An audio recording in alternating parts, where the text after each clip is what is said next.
사랑하는 성도 여러분, 오늘 우리는 이제 7월달 여름성경학교 수련을 앞두고 금요 철야 예배를 모였습니다. 그래서 특별히 주제 설교로 우리가 어떻게 성경학교와 수련회를 준비하며 나가야 될 것인가 이렇게 좀 생각해 보기를 원합니다. 여러분, 많은 성도들은 여름성경학교 수련회를 단순히 아이들이 즐겁게 참여하는 행사 정도로 착각합니다. 그러나 여러분, 성경학교는 일반적인 행사가 아니에요. 다음 세대를 하나님께로 인도하는 영적 전투이며 영혼 구원의 사역입니다. 그럼 우리가 왜 이 사역을 해야 되는 이유가 무엇일까요? 여러분, 우리 다음 세대가 우리보다도 더 하나님을 잘 아는 세대가 되어야 되기 때문입니다. 여러분, 사사기 처음 시작할 때 보시면요, 3세대가 나오는데 1세대가 여호수아 시대라고 얘기하고 2세대는 장로님들 세대. 여러분, 여호수아와 장로님들 세대는 이 가나안 땅에서 전투를 치루었던, 하나님 말씀을 붙들고 전투를 치렀던 세대인데, 하나님을 모르는 3세대가 나와요. 그것을 일컬어서 다른 세대라고 얘기하죠. 하나님을 잊어버린 세대인 거예요. 여러분, 지금 우리 한국교회도 다른 세대, 하나님을 모르는 세대들이 일어나고 있습니다.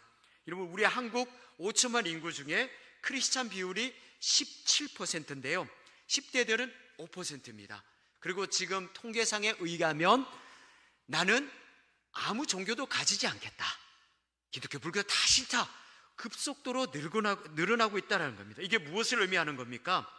우리 부모 세대는 예수를 믿는데 자녀 세대들은 억지로 교회에 끌려 나오거나 아예 안 믿는 세대, 하나님을 안 믿는 다른 세대가 일어나고 있다는 거예요. 10년 전 제가 고등부 사역할 때 애들한테 이런 소리를 들었습니다. 목사님, 우리 어머니는 교회에서는 하나님 있으신데 집에서는 하나님 없어요. 그 말을 툭 던지고 그냥 가는 거예요. 속으로 저는 묵상했습니다. 왜 저 아이가 내한테 저런 말을 할까? 아하, 교회에서는 부모님이 하나님이 있는데 집에서는 말씀이 안 들리고 기도 소리가 안 들린다는 거구나. 여러분, 오늘 본문 신명기 6장에 모세가 약속의 땅에 들어갈 이스라엘 백성들 2세들에게 마지막으로 당부하는 이유가 있어요. 왜 2세들에게 오늘 4절부터 9절까지 줄까요? 너 다음 세대는 다른 세대가 되어서는 안 돼. 나보다도 하나님을 더 깊게 아는 세대가 되어야 돼. 그래서 이 말씀을 새롭게 주고 있다는 것입니다. 여러분, 사실 1세대들은 모세와 이제 애굽에서 함께 있으면서 출애굽했던 세대들이요. 그들은 함께 그 홍해를 건너고 광야 생활, 메추리아기를 먹고 만나를 먹고 그런 생활을 했습니다. 심지어 밤에는 불기둥 가운데 따뜻함을 경험하고 구름 기둥으로 시원함을 경험했어요. 그런 기적을 경험함에도 불구하고 하나님께 원망하다가 1세대들은 그 광야에서 40년 동안 뺑뺑이 돌다가 죽어버립니다. 자, 그리고 모세가 이제 어느덧 죽을 날이 다가왔어요. 죽을 날이 다가왔을 때 1세대들은 다 죽고 20세 미만 되는 2세대들에게 마지막으로 유언하면서 신명기 말씀을 적고 있다는 겁니다. 여러분, 신명기는 한자 그대로 되풀이할 신, 명령명이에요.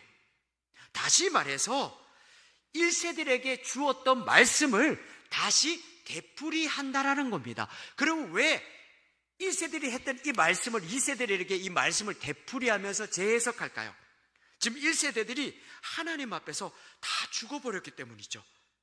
그래서 여러분, 하나님은 새로운 2세대들과 언약을 맺게 하기 위해서요, 새롭게 하나님 말씀을 갱신하는 겁니다. 지금 2세대들아, 너희 아버지, 할아버지 세대들은 광야에서 내게 원망불평하다가 죽었다. 너희들은 그 아버지 세대처럼 그런 실패를 겪지 않기를 바란다. 하나님을 모르는, 하나님을 대적하는 그런 세대가 되는 것이 아니라 하나님을 높이는 세대, 다른 세대가 아니라 하나님을 경외하는 세대가 되길 바란다 라는 의미에서 이 말씀을 재반복해서 주는 것입니다. 여러분, 모세는 자기는 가나안 땅에 못 들어갈 것을 알지만 2세대들에게 강력하게 손파고 있는 것입니다. 우리 한번 따라서 양옆에 분에게 얘기합시다. 우리 자녀 세대는 하나님 손에 더 붙들리기를 원합니다. 시작! 할렐루야. 그러려면 어떻게 해야 될까요? 여러분, 첫째로 먼저 우리 자녀가 하나님 잘 믿는 것이 아니라 나 자신부터 하나님을 깊게 사랑해야 된다는 겁니다. 우리 5절 말씀 우리 한 목소리로 읽어보겠습니다. 5절입니다. 너는 마음을 다하고 뜻을 다하고 힘을 다하여 내 하나님 여호와를 사랑하라. 이렇게 외우고 계시죠. 예수님은 하나 더 붙였어요. 목숨을 다하여 하나님을 사랑해요. 이런 모세는 이 자녀들에게, 이 세대들에게 먼저 하나님을 사랑하는 얘기를 하는데요, 여기 나오신 금요철에 나오신 여러분 부모님과 교사들, 위의 세대들은 정말 자기 자녀들과 제자들을 믿음의 자녀들로, 믿음의 제자들로 세우고 싶어 합니다. 여기 앉으신 분들이라면, 주일 예배보다 여기 앉으신 분들이라면 여러분의 자녀 손주들이 수련회 때, 성경학교 때 정말 은혜 받고 예수님을 만나기를 원할 거예요. 그런데 정작 중요한 것은 부모 세대가, 교사 세대가, 나 자신이 이 자리에서 하나님을 깊게 사랑하고 깊게 만나는 겁니다. 여러분, 우리 밑에 세대들, 자녀 세대들은 어떤 말씀의 가르침을 먼저 배우기보다는 그들은 우리 부모들이, 우리 선생님들이 하나님을 얼마나 더 사랑하는가, 하나님께 마음과 뜻을 지금 다하면서 교회를 나오고 있는가, 우리가 부서에서 하는 행동들, 집에서 하는 하나님께 행하는 행동들을 먼저 보고 배운다라는 거예요. 여러분, 부모가 예배를 소중히 여기면 자녀도 예배를 소중히 여깁니다. 선생님들이 금요철에 나와서 기도한다면 여러분의 제자들도 함께 따라 나와서 기도하게 되어 있어요. 이런 부모와 교사가 하나님의 사랑하는 모습을 계속 보인다면 여러분의 자녀들과 제자들은 하나님을 경외하는 세대가 될 줄 믿습니다. 그래서 여러분 성경학교와 수련회는, 이 수련회의 성경은 얼마나 획기적인 프로그램이 있는가, 얼마나 재미난 프로그램에 있는가가 그 승패가 달려있지 않습니다. 그 무엇에 승패가 달려있는가?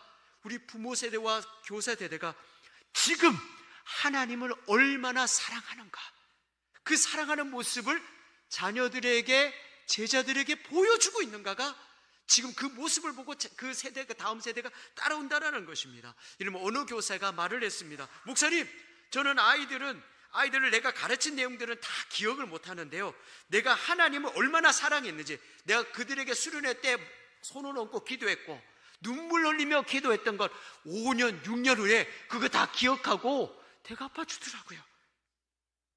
여러분, 실제로 아이들은 교사의 표정과 부모의 태도, 이 기도하는 모습 속에서 하나님을 깊게 사랑하는 그런 모습 속에서 그것을 먼저 배운다라는 겁니다. 제가 10년 전 중등부 사역을 할 때 부장 집사님과 부천 모 중학교에서 전도를 했었어요. 전도하는 중에 이런 얘기를 하시더라고요.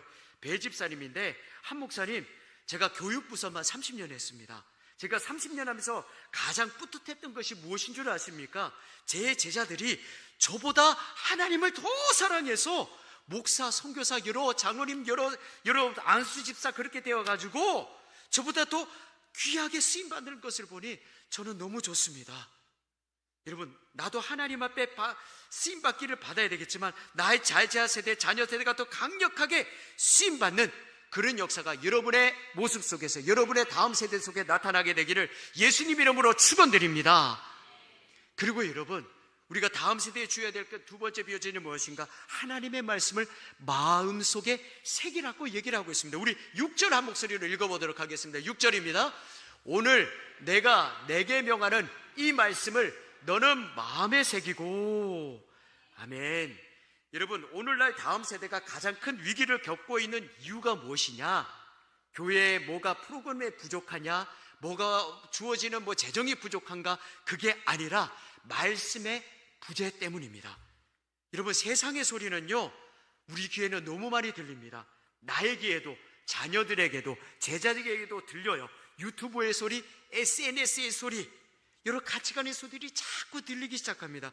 여러분, 성경은 하루에 볼까 말까 한데 카톡은 여러분 적어도 9시간은 보세요. 친구에게 왔나 안 왔나, 뭐 하나. 그리고 유튜브 여기 앉으신 분들 적어도 30분에서 3시간은 보실 거예요. 월드컵에 어떻게 되었나, 드라마에서 무슨 소리가 들리나, 그런 소리가 들려요. 여러분, 세상에 여러 가지 재밌는 소리들은 자녀들에게, 우리들에게 계속 들려올수록 하나님의 말씀은 지금 점점 줄어들고 있다는 거예요. 여러분의 다음 세대, 여러분의 자녀 손주들의 세대가 지금 일주일 동안 하나님의 말씀을 몇 분 정도 듣고 있다고 생각을 하십니까? 네, 유초등부는요 지금 설교 시간이 15분 정도예요. 그리고 중고등부는 20분에서 25분, 맞죠? 청년부는 30분 이상 넘습니다. 그리고 집에 가서 반복하면요 한 10분 정도 더 되나? 그래서 일주일에 적어도 30분, 많게는 40분밖에 되지 않습니다. 하지만 세상의 소리들, 하나님 없어, 네가 최고야, 인간이 최고야, 하나님이 아니야, 이런 소리는 3시간에서 5시간이에요. 여러분, 30분이 이기겠어요? 5시간이 이기겠어요? 5시간이 이깁니다.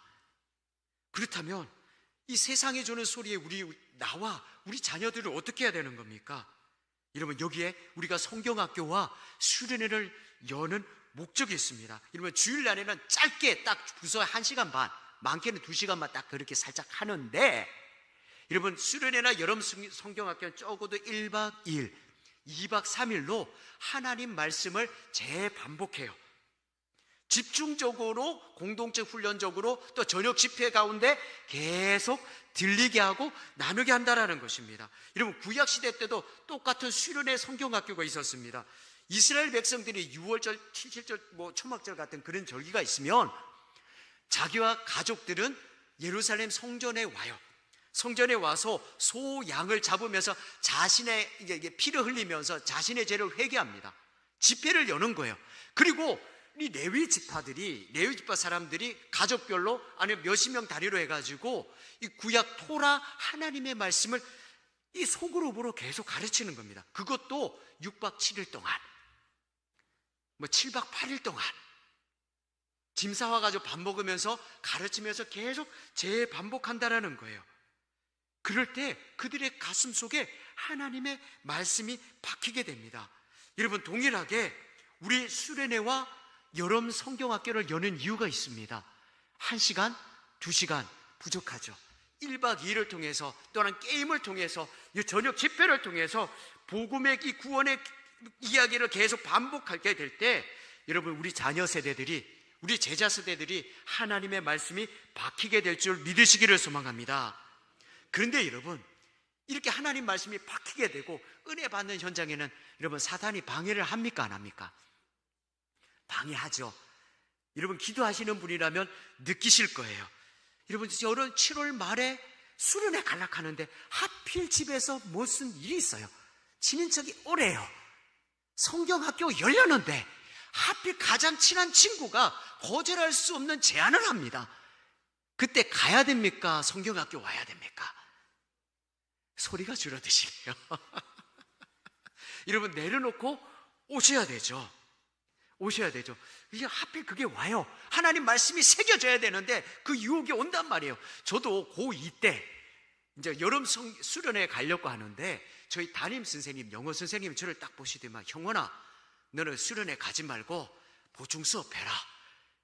저 가야 되는데요. 가지마, 가야 되는데요. 가면은 욕을 하시더라고. 그래서 그런 얘기 했어요. 선생님, 제가 수련회 다녀오고 열심히 공부해서 5등 안에 들겠습니다.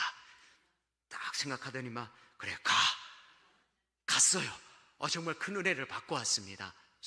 자체 수련회를 열었는데 정말 그 여름 수련회를 통해 큰 은혜를 경험하고 왔습니다. 여러분, 하나님의 말씀이 박히기 위해서는 여러분의 수많은 환경과 여러 가지 모습을 내려놓고 하나님 앞에 나와서 집중적으로 훈련받을 때 하나님의 말씀이 자녀들에게, 제자들에게, 여러분의 마음속에 심겨지게 될 줄 믿으시기를 소망합니다.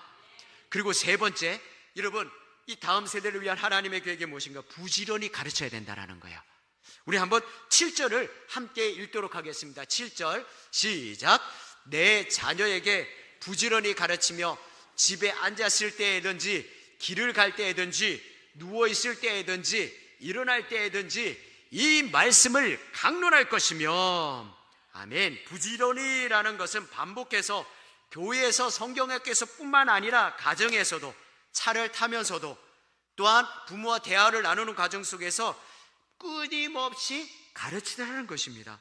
여러분, 우리가 성경학교를 딱 여는 것에서 딱 마치면 안 됩니다. 이후에 교회 부서에서 재반복하고요, 집에서도 재반복하면서 부지런히 가르쳐야 된다는 것이죠. 여러분, 아무리 여러분 과거에 은혜를 받았다 할지라도 그것을 재반복하지 않으면, 가르치지 않으면요, 까먹습니다. 하지만 여러분, 성경학교 때 수련해 주셨던 말씀을 찬양으로 계속 반복하고, 집에서 말씀 챈도록 내가 너의 법을 그들의 속에 두며 계속 반복하고 되게 되면 가슴 속에 새겨지게 되는 거예요. 여러분, 반복하면서 가르쳐 주게 되면 가슴 속에 새겨지게 되는 것입니다. 그리고 여러분, 부지런히 가르치라는 것은 한번 따라서 말해 보겠습니다. 재반복하라. 시작. 재반복하고 되씹으라는 그런 의미가 있어요. 여러분, 아시다시피 소는 되새김질을 하죠. 먹었던 음식을 한번 위에 저장했다가 다시 올려서 다시 씹어요. 그리고 내려가게 될 때 소화가 되고 살이 되는 것입니다. 오늘 우리도 주일날에서 성경학교에서 주시는 말씀을 계속 되씹고 가르치게 될 때 그 안에 하나님의 역사가 나타나게 될 줄 믿으시기를 소망합니다. 특별히 여러분, 이번 성경학교 주제가 예수님과 함께하는 믿음의 항해, 갈릴리 호숫가에 있는 가장 하나님 나라 복음에 대해서 나누게 될 거예요. 나누게 되는데 이 밑에 세대들은 찬양으로서 그걸 하게 되고 공동체 훈련을 통해서 그 말씀을 계속 들리게 하는 겁니다. 여러분, 이렇게 하는 이유가 있어요. 이것이 이후에 집에서, 모든 학교에서 습관화가 되라는 것입니다. 습관화가 되라는 거예요. 그리고 중요한 것은 한번 따라서 말합니다. 읍조리라. 부모가 읍조리고 우리 선생님들이 읍조리는 것이 아니라 누가 읍조려야 될까요? 다음 세대예요. 우리 아이들이 그것을 자기 입으로 고백하고, 그리고 우리 다음 세대가 그것을 자기 입으로 신앙 고백을 할 수 있어야 된다는 것이죠. 읍조려라는 거예요. 여러분, 내가 받은 것은 잘 잊어버리지만 내가 가르친 것은 잘 잊지 않습니다. 제가 이제 연초가 되면 항상 사면 선언문을 적는데, 저는 자녀들에게 이런 맹세를 했어요. 하루에 우리 아이들에게 자기 전에 성경 5구절은 들려주고 자자. 그래서 누워있을 때 애들이 알든 모르든 내가 외웠던 말씀을 5구절을 읽혀줘요. 외우게 합니다. 그리고 한 번씩 외우게끔 해요. 여호와는 나의 목자시니 강하나 해봐. 여호와를 경외하는 것이 무엇인지 은성아 한번 고백해봐. 자기 입으로 시켜봐요. 그리고 또 하나 더 맹세시켰습니다. 야, 가은아, 은성한게라, 너희 성경 암송 구절 100개 외우면 해외여행 갈게. 다짐할게. 셋이 아싸 했어요. 아싸 했는데 아직 다 못 외우고 있습니다.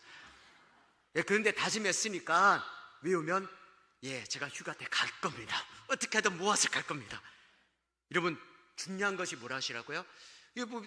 이 선생님 세대, 부모 세대가 가르칠 뿐만이 아니라 누가 가르쳐야 된다고요? 자녀들이 입으로 말할 수 있어야 돼요. 자녀들이 자기 입으로 말하고 친구들에게 또한 선생님들에게 말을 할 수 있어야 된다는 것입니다. 그럴 때 어떤 역사가 나타나는가? 그 말씀이 자기 속에 내재화가 되고 그 말씀이 친구들에게 전파되며 복음 증거의 역사, 은혜의 역사가 나타나게 된다는 거예요. 그래서 이 모세는 가나안 땅에 지금 들어가기 직전에 이 세대들에게 명령합니다. 너희는 앉아있을 때나 길을 갈 때나 누워있을 때나 말씀을 가르치라. 부모들아 가르치라. 자녀 세대들아 그것을 또한 말을 하면서 읊조리면서 가르치라. 여러분, 왜 이런 명령을 내렸느냐? 이들은 40년 동안 광야 생활하다가 정해진 그런 루틴대로 아침에는 만나를 먹고 메추라기를 먹다가 그런 생활만 했잖아요. 그런 생활하다가 광야에서 이제 그런 생활하다가 가나안 땅에 들어가면요, 이제는 농사를 지어야 됩니다. 자기 직업이 바뀌는 거예요. 여기 농사 짓는 분들이 참 많으신데, 여러분, 농사 지으면 바쁘십니까? 안 바쁘십니까? 새벽 4시부터 일어나셔서 6시부터 일어나셔서 신비 따시고 샤인머스켓 따시고 바빠집니다. 여러분, 바빠하시는데 이때 여러분 자녀들에게 말씀 가르쳐주고 싶으세요? 그냥 자고 싶으세요? 자고 싶죠. 애들에게 가르칠 시간 어디 있습니까? 아니 그 애들이 또 말하게 할 그런 시간이 어디 있습니까? 그런데 어떻게 가르칩니까? 이 말씀이 뭡니까? 그러면 어떻게 가르치라는 겁니까? 누워있을 때인지 일어날 때든지 네가 정한, 너희들의 정한 교회에서뿐만이 아니라 집에서뿐만이 아니라 모든 삶의 현장 가운데에서 하나님의 말씀을 습관적으로 가르치게 하고 습관적으로 자녀들에게 읊조리게 하라는 거예요. 여러분, 하나님 말씀이 여러분이 지금 교회 말고 집에서 말고 길을 갈 때든지 차를 타고 갈 때든지 뭡니까? 자녀들에게 이번 주 주신 말씀 뭔지 아냐? 그러면서 여러분 나누고 계십니까? 아니면 그 말씀이 교회에서만 여러분 지금 한정되고 계십니까? 교회에서만 한정되면 안 됩니다.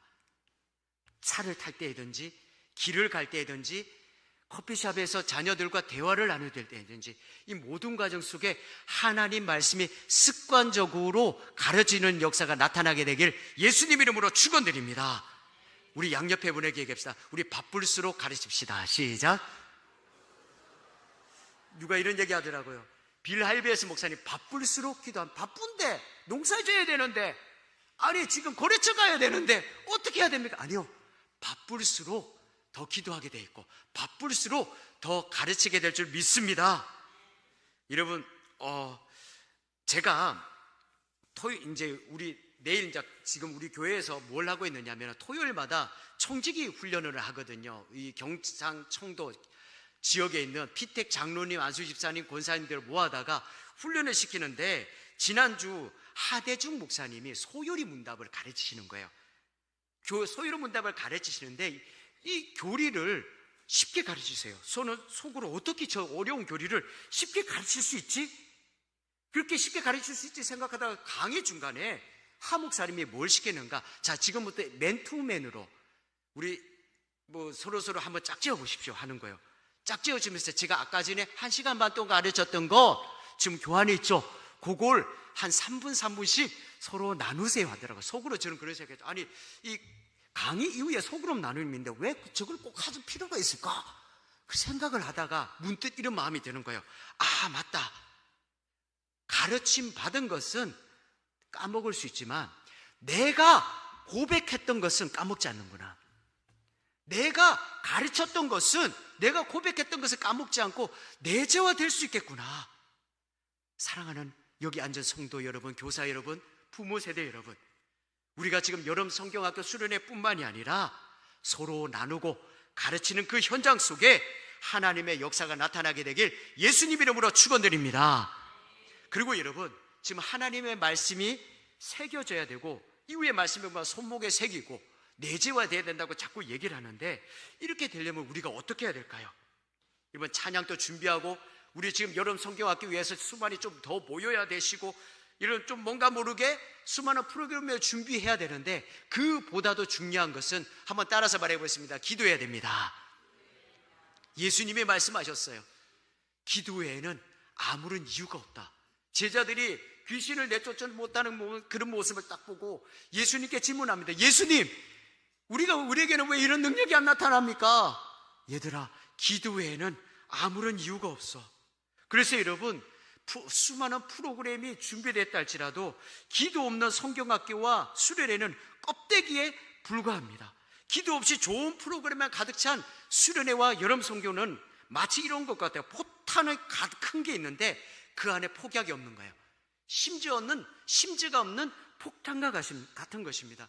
여기 앉은 남성 여러분들 그 전투 여러 훈련하실 때 이런 걸 아실 거예요. 밑에 보병이라면 그냥 소총수들이 그대로 다다다닥 적진을 향해 가지 않습니다. 먼저 뭘 쏘느냐면 뒤에서 포병이 K9 여러 가지 전투관을 수많은 포병대 105mm 포가 먼저 적진을 향하여 막 쏘아대는 거야. 바바바바바바 해가지고 적진을 먼저 초토화시킵니다. 초토화된 그 시점에 이후에 누가 나가냐? 소총수들이 이제 가는 거예요. 그래서 하나 둘씩 적진을 점령하는데요. 저는 이 기도하는 것, 여름 성경학교 때 수련회를 위해서 기도하는 것은 마치 이 사탄을 향해 포탄을 날리는 것과 같다고 생각을 합니다. 먼저 포탄을 날리고 여러분이 준비했던 프로그램을 준비하고 가르치고 나누는 것, 소총수라고 생각해요. 나머지는 잔당들을 땅땅땅 물리치는 것과 같다는 생각이 돼요. 여러분, 그래서 이걸 아시는 여러 부서들은 아마 뭐 릴레이 금식 기도를 하신다거나 다니엘 기도처럼 뭐 그런 기도, 시간을 정해서 기도를 하신다거나 여러 모양으로 기도하실 거예요. 여러분, 기도하는데 여러분 그것이 끊이지 않고 계속 기도하시기를 예수님 이름으로 축원드립니다. 여러분, 출애굽기 17장에 보시면 광야를 행진할 때 누가 뒤에서 꽁무니를 칩니까? 아멜렉 족속이 치잖아요. 그것도 남자와 남자대 정정당당하게 맨투배로 치는 게 아니라 가장 약한 부분들, 어린아이 있거나 뭡니까 가장 여자들이 있는 그런 부분을 향하여 치는 거예요. 이때 이스라엘 백성들이 어떻게 행동하죠? 먼저 총칼 들고 무조건 싸운 게 아니라 모세는 동산 위에 서서 손을 들고 기도해요. 그리고 여호수아와 20세 이상 되는 남정들은 앞으로 가서 싸우게 되는 거예요. 이때 모세는 손을 들어 기도합니다. 손을 들어 기도할 때에 아멜렉을 이기고 피곤하여 내릴 때 아멜렉이 이스라엘을 이기게 되죠. 이때 어떡합니까? 아론과 훌이 함께 와서 손을 들어 기도합니다. 이것이 무엇을 의미할까요? 여러분, 성경학교 수련을 위해 여러 교역자들이 앞장서서 프로그램을 준비하고 기도하게 될 것입니다. 이때 선생님들과 여러 리더들은 옆에서 아론과 훌이 되어 함께 기도하시고 함께 도와주시기를 예수님 이름으로 축원드립니다. 제가 처음 전도사 사역할 때입니다. 전도사 사역할 때인데 초등부를 담당해서 4, 5, 6학년을 담당하는데 그때 선생님들이 이 여름 성경학교를 준비하기 위해서 한 달 전부터 열심히 준비했어요. 그리고 토요일 8시가 되면 기도의 방에 모여서 한 2시간 동안 간절히 기도하고 릴레이식으로 계속 기도를 했어요. 기도를 하니까 정말 하나님께서 당일날 150명 되는 이 초등부 학생들을 보내주셨습니다. 2박 3일 동안 먹고 자면서 찬양하면서 이 아이들이 눈물을 흘리면서 많은 은혜를 받았습니다. 많은 은혜를 받았는데 문제는 이틀 후에 일이 일어났어요. 무슨 일인가? 부장 집사님의 아내 집사님이 저를 만나자는 겁니다. 그래서 가서 식사를 하는데 이런 말씀하시더라고요. 한영원 전도사님, 저희 남편 부장 집사님이 시험에 들었어요. 무슨 일이신데요? 아이고, 율동하시는 집사님이 우리 집사님한테 뭐 어떤 소리를 했는가 봐요. 그래서 너무 마음이 상해서 부장직도 내려놓으려고 하시고 그리고 자신이 하고 있는 일도 다 내려놓고 전라도 고향으로 돌아가려고 합니다. 그 말에 이런 말씀 드렸습니다. 집사님, 이 성경학기를 통해 이 기도 가운데 하나님 주신 은혜도 있는데 사탄이 준 영적 도전도 있네요. 만약 집사님이 감정이 계속 휘둘리셔서 그냥 내려놓게 되면 오히려 더 깊은 수렁통에 내려갈 것 같습니다. 그러니 집사님 서로 더 기도하시면서 그 자리에 시냇가에 심은 나무처럼 그 자리에서 묵묵히 그 사명 감당했으면 좋겠습니다. 네, 알겠습니다. 예, 그렇게 감당하셨어요. 그러니 넉넉하게 이겨내시고 안수 집사님이 되셔서 잘 섬기셨습니다. 그리고 여러분, 제가 일산에 있을 때 곽 집사님이라고 계십니다. 고등부 총무 집사님이신데 이분이, 제가 일산에 사역했는데 이분이 어디서 근무하시냐면 세동시에서 행정시에서 여러 행정 일을 감당하시다가 금요일만 되면 올라오세요. 금요일만 되면 2시간 30분 정도 차를 타고 올라오셔서 고등부를 섬기시는데요. 그리고 특별히 이 자신의 휴가 때는 어떻게 하시느냐? 여러분, 자신의 휴가를 반납하고 수련회에 맞추시는 거예요. 맞추시고 이걸 위해서 자기 자녀들도 거기 있고 다 자기 제자들을 위해서 계속 기도하시면서 총무로 앞에서 섬기는 그 모습을 봤어요. 그러니까 하나님께서 이 고등부 아이들에게 엄청난 은혜를 주시더라고요. 그러면서 제 속에 어떤 마음이 드냐? 아, 이런 분들 때문에 다음 세대가 살아나겠구나. 하나님의 역사가 있겠구나. 여러분, 우리 이번 여름 성경학교 수련회 때 우리가 먼저 하나님을 사랑하는 모습을 보이고 끝까지 기도하는 그 모습을 보이게 될 때 성령 하나님께서 우리 부서의 제자들에게, 여러분의 자녀 손주들에게 하나님의 놀라운 역사를 일으켜 주실 줄을 믿으시기를 소망합니다. 사랑하는 성도 여러분, 지금 우리 금요철에서 받는 은혜, 수련회 여름 성경에서 받는 은혜는 저는 공짜가 아니라고 생각해요. 에베소서 2장 8절에 보면 은혜는 값없이 주시는 은혜라고 하지만 먼저 예수님이 나를 위해 십자가를 지셨고 내 앞전 부모 세대, 선배 세대가 나를 위해 희생을 합니다. 그래서 여러분, 이 은혜는 값없는 은혜지만 또한 다른 말로 한번 따라서 말해, 은혜는 희생의 값없는 값비싼 은혜입니다. 예수님께서 나를 위해 피 흘리신, 누군가 나를 위해 선배들이, 선생님들이 먼저 피와 눈물과 여러 가지로 먼저 나아갔던 그런 값비싼 은혜라고 생각합니다. 그렇기 때문에 여러분, 이번 성경학교 수련회를 준비해서 내가 먼저 해야 될 것은 아이들의 이름을 불러가면서, 하나님, 저 아이들의 영혼을 변화시켜 주옵소서. 성령님, 아이들 심령 안에 말씀이 새겨지게 하여 주시고, 이것이 내 힘과 내 능력이 아니라 하나님의 능력으로 이 일이 진행되어서 놀라운 역사를 경험하게 하여 주옵소서. 기도할 수 있는 저와 여러분 되시기를 예수님 이름으로 축원드립니다. 말씀을 마무리하겠습니다. 여러분, 오늘 본문에 우리에게 네 가지를 얘기해 주고 있는데요. 첫째, 여러분, 우리 아이들, 자녀 세대들이 하나님을 뜨겁게 사랑하는 것이 아니라 누가 먼저 사랑해야 된다고요? 우리 부모들, 우리 선생님들, 우리 리더들이 마음과 뜻과 힘을 다하여 하나님을 뜨겁게 사랑하는 모습을 보여주게 될 때 자녀들과 손주들과 그 제자 세대들을 따라오게 될 것입니다. 그리고 여러분, 하나님의 말씀을 새겨야 되는데요, 특별히 이 새기기 위해서 수련회와 여름 성경학교를 열어요. 특별히 이 집중화된 이 모습을 통해서 새기게 될 때 모든 우선순위를 내려놓고 자녀와 손주들을 보내어서 하나님 말씀이 새겨지는 역사가 일어나게 될 줄 믿습니다. 그리고 세 번째는 부지런히 가르쳐야 된다는 것입니다. 여러분, 수련회 성경학교 때 가르쳐야 되고, 이후에 집에서 또한 여러분의 길거리에서 여러 모습 속에서 말씀이 습관화가 되어서 계속 가르치게 될 때 여러분, 자녀들의 입에서도 하나님의 말씀이 나오게 될 줄 믿습니다. 내만의 고백이 아니라 자녀 제자들 속에서도 하나님의 말씀이 이것이었어요. 동료들에게도 나타나게 될 때 그 말씀이 자기 화가 되는 것입니다. 그리고 네 번째, 우리 양옆 배분에게 기도합시다. 다음 세대를 위해서 계속 기도합시다. 시작. 할렐루야. 그렇게 기도하는 역사가 나타나게 될 줄 믿습니다.